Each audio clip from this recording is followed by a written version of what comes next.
अच्छा, कल आपने देखा था कि क्यू डेंगा करके एक डेंगू की वैक्सीन है। एक important update, O2 IAS academy में आपको वन स्टॉप सॉल्यूशन मिल जाएगा आपकी यूपीएससी प्रिपरेशन के लिए। अगर आप स्टेट एग्जाम के लिए भी प्रिपेयर कर रहे हो तो इंटीग्रेटेड कोर्सेज भी अवेलेबल हैं। करंट अफेयर्स बहुत वास्ट होते हैं तो उनको सिंप्लीफाइड और स्ट्रक्चर्ड मैनर में पढ़ने के लिए करंट अफेयर्स का कोर्स भी अवेलेबल है एट कॉस्ट ऑफ 5,000 रुपीज। इसमें आपको लेक्चर्स के अलावा प्रिंटेबल कंपाइलेशन मिल जाती है वीकली एंड मंथली बेसिस पर। 6 महीने के एंड में टॉपिक वाइज कंपाइलेशन मिलती है। नंबर 2 इज आपका वीकली टेस्ट होता है और इससे आपका मेंस वाला पार्ट स्ट्रेंथन होता है बिकॉज आपको शीट भी इवेलुएट करके दी जाती है। नंबर 3 इज वेडनेसडे को स्पेशल क्लास रहती है। अगर इन केस आपने मई 2027 को टारगेट करा है और जनवरी टू मई वाला जो करंट अफेयर्स था वो स्किप कर दिया है तो टॉपिक वाइज रिवीजन वहां पे करवाया जा रहा है। एंड नंबर 4 इज इसमें मंथली मेंटरशिप सेशन भी आपको प्रोवाइड किया जाएगा। इसी के साथ आप टेलीग्राम से जो पीपीटी की पीडीएफ फॉर्म होती है उसको भी डाउनलोड कर सकते हो, पर यहाँ पे सिर्फ इंग्लिश मीडियम में ही अवेलेबल होगी। एंड कोर्स में हिंदी एंड इंग्लिश दोनों ही कंपाइलेशन है। इंस्टाग्राम के ऊपर आप मुझे कनेक्ट कर सकते हैं, कोई भी क्वेरी है और इस नंबर के ऊपर आप कांटेक्ट कर सकते हो। और इसको अब अप्रूवल दे दिया गया है कि इसे यूज किया जा सकता है इंडिया के अंदर। एज ग्रुप रखा 4 to 60 ईयर्स, बच्चों को भी दी जा सकती है, बूढ़ों को भी दी जा सकती है जिनकी उम्र कितनी है 60 ईयर्स की। पर इसके लिए पहले आपको डेंगू के बारे में पता होना चाहिए। अभी बारिशें आ चुकी हैं और बारिशें जब आती हैं तो स्टेगनेंट वाटर भी इंक्रीज कर जाता है, रुका हुआ पानी। एंड रुके हुए पानी के ऊपर ब्रीडिंग ग्राउंड बन जाते हैं मच्छरों के, मतलब उनकी जो पॉपुलेशन है वो इंक्रीज करने की टेंडेंसी ज्यादा है। तो यहाँ पे जो मच्छर रहेगी, एक्चुअल में ये फीमेल होती है इसलिए मैं मच्छर रहेगी बोल रही हूँ। इसी मच्छर के अंदर एक वायरस होता है जिसको क्या बोलते हैं हम, डेंगू वायरस। कोई मच्छर का नाम ही बता दो। Very good, Aedes aegypti. Species vary कर सकती हैं पर आप एक नाम याद रख लो, एडीज तो एटलीस्ट जीनस याद रखना ही है, ये वाला कई बार वेरी कर जाता है। इस मच्छर के अंदर क्या होगा, एक पैथोजन होगा। पैथोजन क्या बैठा होगा, वायरस। तो मच्छर की वजह से डेंगू नहीं फैलता, वो इस वायरस की वजह से फैलता है। बस दिक्कत कहां पे आती है कि एक इंसान है, अभी नितिन हेल्दी है पर इसको एक मच्छर ने काटा और उस मच्छर के अंदर क्या था, डेंगू वायरस। अब जैसे ही काटेगी ना, ये तो उसके सलाइवरी ग्लैंड्स होते हैं, जैसे हमारे भी होते हैं, सलाइवा की सिक्रीशन होती रहती है ना मुंह के अंदर, वैसे ही मच्छर के भी होते हैं। जैसे बाइट करा नितिन को तो नितिन के अंदर क्या चला गया, डेंगू वायरस। फिर इसको डेंगू शॉक्स भी लगेंगे। ठीक है, अब छोड़ देते हैं इसको। बढ़िया होता है, आपके जो नेगेटिव कर्म होते हैं ना वो कट जाते हैं अगर ऐसी बातें करें हम। चलो ठीक है। अब हुआ क्या कि जो डेंगू वायरस था ये किसके अंदर जा चुका है, इसकी हेल्दी बॉडी के अंदर जा चुका है। एक कंडीशन ये भी आ सकती है कि मच्छर वही है, एडीज एजिप्टी, पर इस बार इसकी बॉडी के अंदर डेंगू वायरस नहीं है अवेलेबल। तो अब काटेगी तो कुछ नहीं, खारिश होगी थोड़ी देर के लिए, वो एक स्पॉट सा बनेगा रेड कलर का, दैट्स इट, थोड़े टाइम में वो ठीक हो जाएगा। पर डेंजरस कौन सी कंडीशन थी, सेकंड वाली, जहां पे क्या देखा आपने कि डेंगू वायरस इसके अंदर ऑलरेडी बैठा हुआ था। साइकिल चलती है ये। अब एक ये जो मच्छर थी, नितिन को जब इस वाली ने काटा तो हुआ क्या, इसकी बॉडी के अंदर जा चुका था डेंगू वायरस।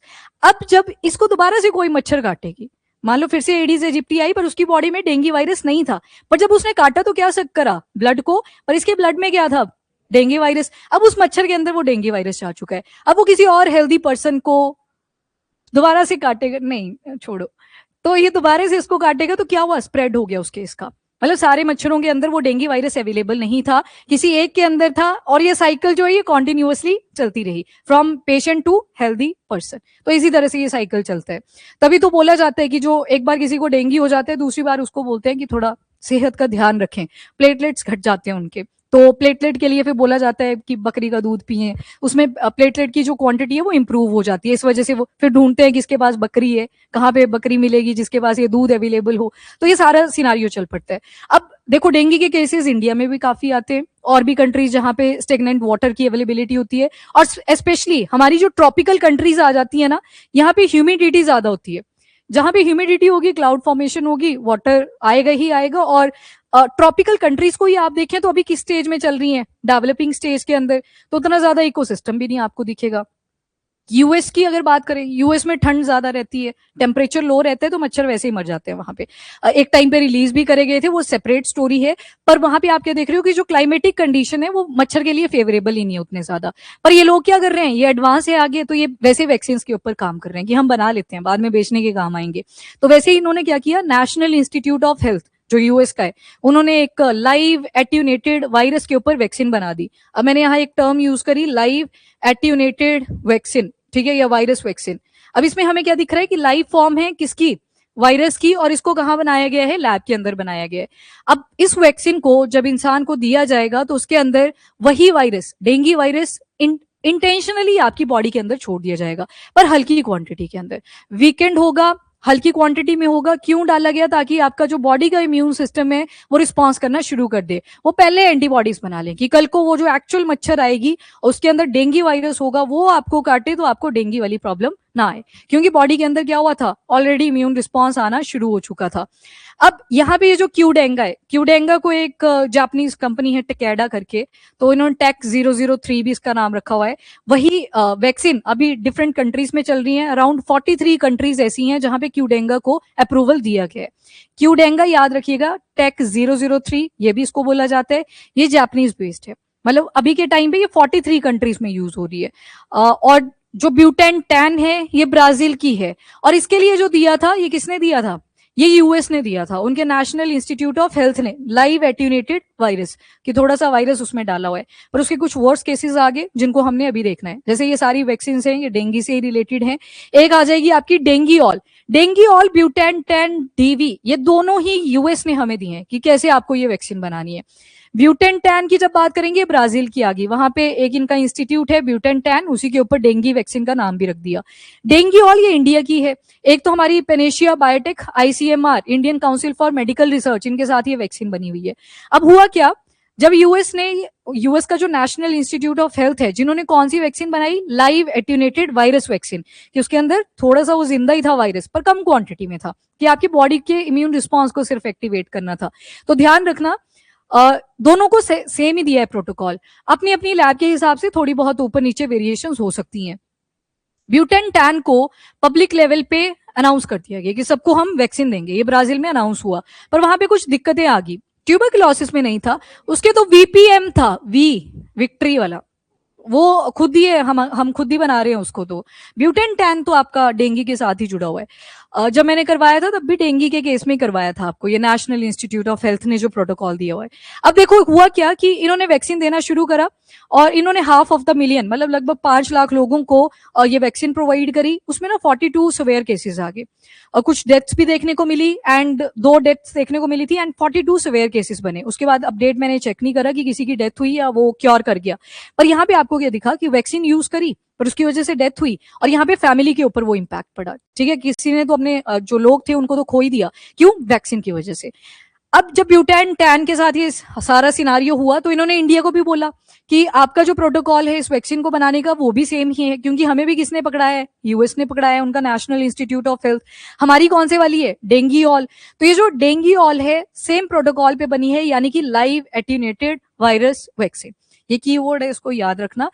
अब हमारा जो है फेज 3 ट्रायल इसका पूरा कंप्लीट हो गया है, जनवरी 2026 में ये चला था, पर अभी के लिए रेगुलेटरी अप्रूवल नहीं दिया गया है। मतलब जो हमारी कौन सी बॉडी आती है, drug controller general of India, इन्होंने अभी अप्रूव नहीं करा है कि इसको हम पब्लिक लेवल पे यूज कर सकते हैं। एंड ब्राजील ने जब ये चीज हमें बताई थी तो उसके बाद और पॉज इसके ऊपर लगाया गया, पर ये आगे जो हमने खुद बनाई है, पर प्रोटोकॉल किसने दिया है? यूएस ने। एक आती है क्यूडेंगा, जो अभी अप्रूव करी गई है इंडिया में, ये इसको टेकेडा बेस्ड, जो कि जापानीज ही कंपनी है, अभी के टाइम पे ये 43 कंट्रीज में ऑलरेडी अप्रूव्ड है, तो मल्टीपल कंट्रीज में ये यूज करी जा रही है, तो ये ग्लोबली अप्रूव्ड है। एक आती है आपकी डेंगवैक्सिया, ये सोनोफी पैस्चर करके एक कंपनी है, फ्रेंच मल्टीनेशनल कंपनी है, डिफरेंट कंट्रीज के अंदर ये वैक्सीन प्रोवाइड करते हैं।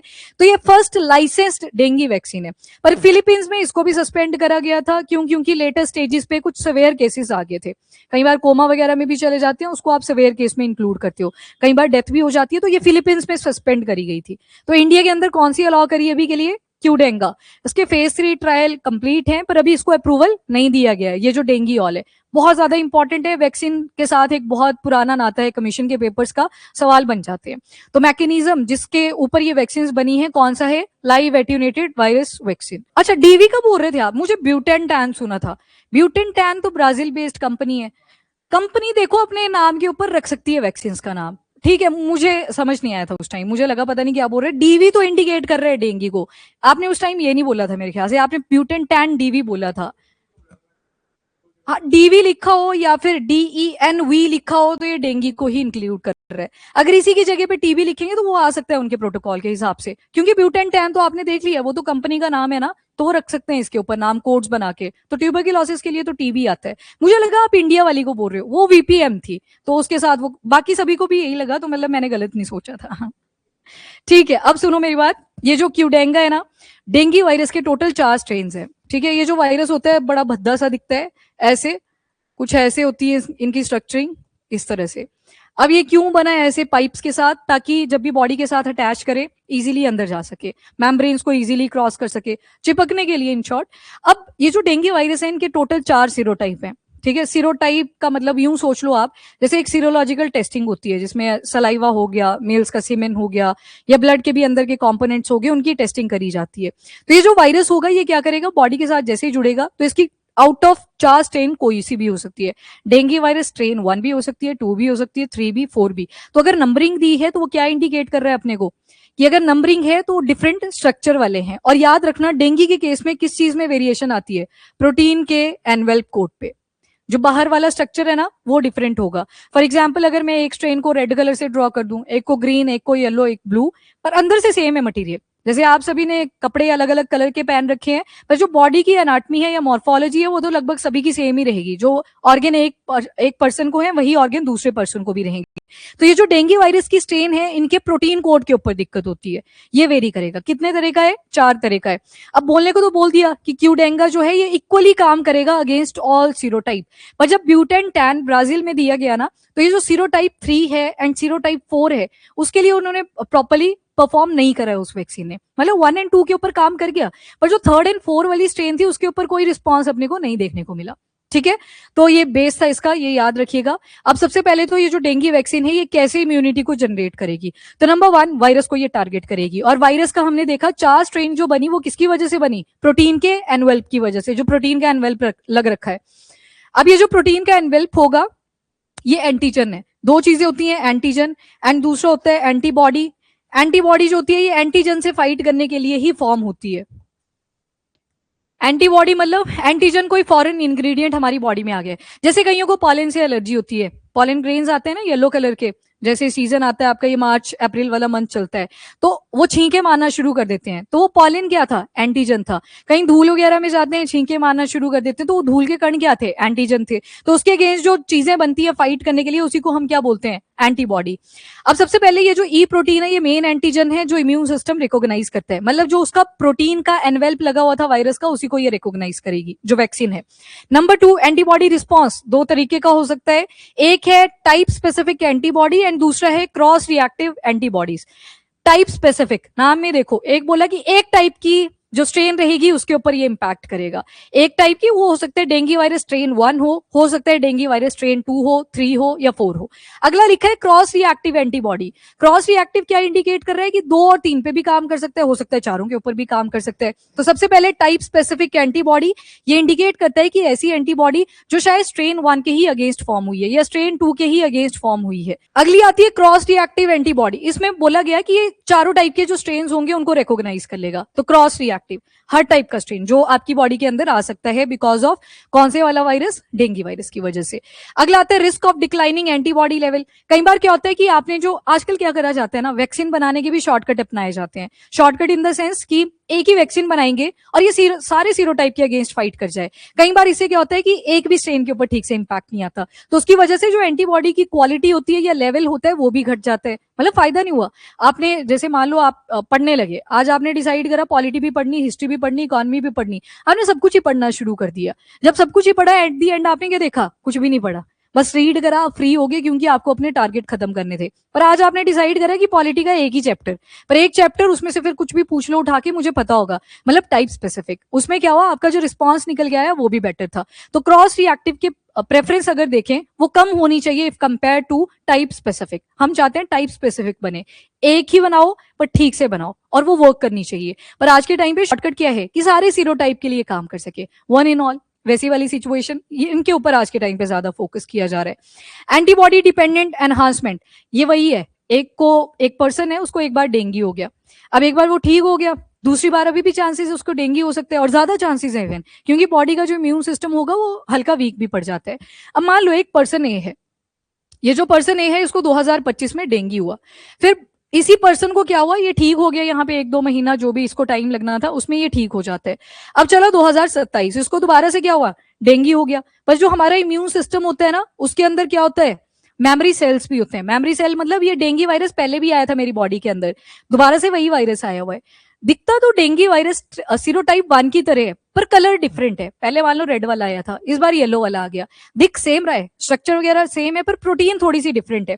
हुआ क्या, हमारे इम्यून रिस्पॉन्स ने मेमोरी सेल रखे हुए थे कि दोबारा से आएगा कल को तो मुझे पता हो कि कौन सी एंटीबॉडी बनानी है। पर होता क्या है ना कि 2 साल का टाइम पीरियड ऑलरेडी आ चुका है, तो इम्यून सेल भी बोलते हैं नहीं आया वो, चलो छोड़ो, अपने जो सोल्जर है उनको घटा देते हैं यहाँ पे, अब नहीं है प्रोटेक्शन की जरूरत। पर वो आया 2027 में, जब दोबारा से आया वो एंटीबॉडीज वीक पड़ चुकी थी, और शायद इस बार जो सीरोटाइप था वो पहले 1 था, इस बार सेकंड वाला आ गया।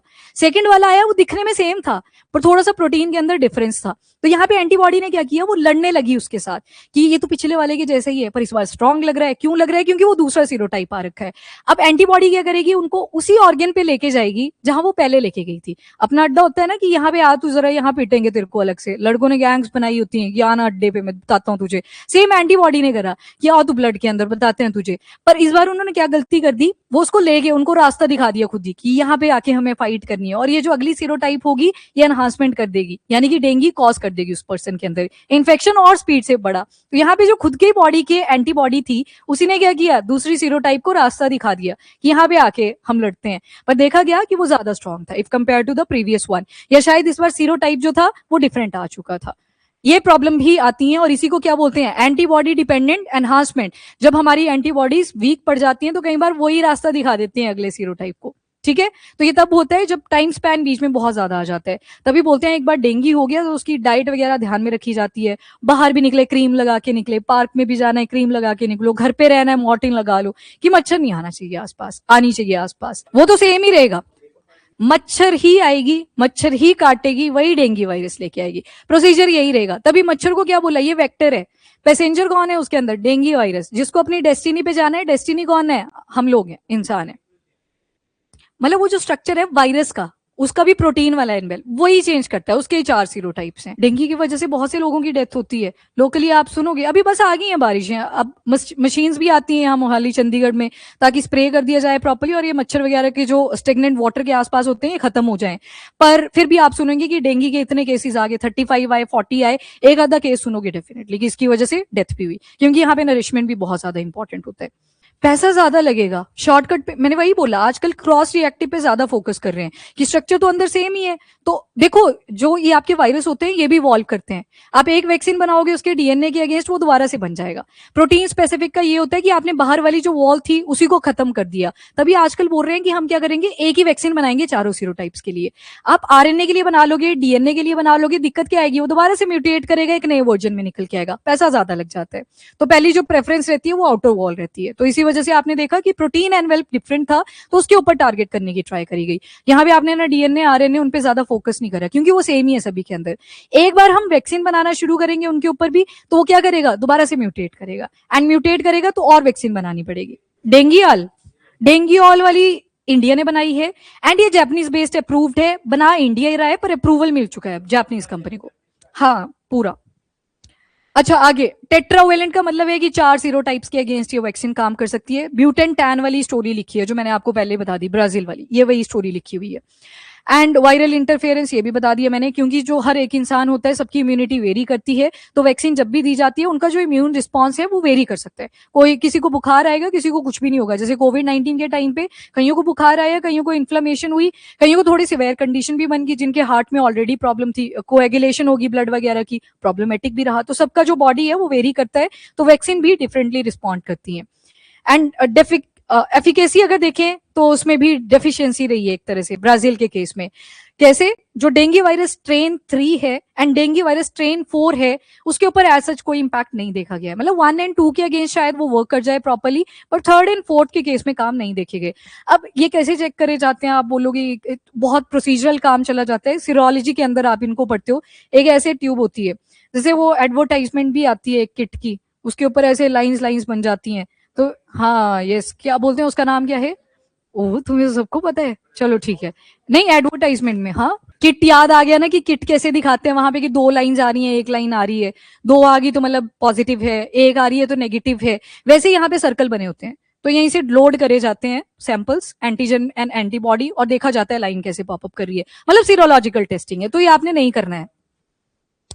लाइंस ही आती हैं। हाँ, तो मतलब यहाँ पे मैंने आपको जस्ट इतना बताया कि जो सीरोलॉजिकल टेस्टिंग है वो लैब्स में होती है, तो ये आपने नहीं करना है। पर आपको बस कितना पता होना चाहिए कि जो एफिकेसी है वो स्ट्रेन 3 एंड 4 के अगेंस्ट नहीं आई है वहां पे, मतलब 1 एंड 2 के अगेंस्ट वो माइट भी वर्क कर जाए, पर 3rd एंड 4th के केस में वो वर्क ना करे। मतलब अगर जो डेंगू वायरस था वो स्ट्रेन 3 या 4 का था तो शायद वो वैक्सीन कोई रिस्पॉन्स नहीं करेगी। तो ये वैक्सीन का आपको एक ड्रॉबैक भी दिखा, और स्पेशली वो वाली वैक्सीन जहां पे हम क्या फोकस करते हैं कि एक ही वैक्सीन चारों के लिए चल जाए वहां पे। हाँ, टेट्रावेलेंट मतलब चारों स्ट्रेन आ जाएंगी।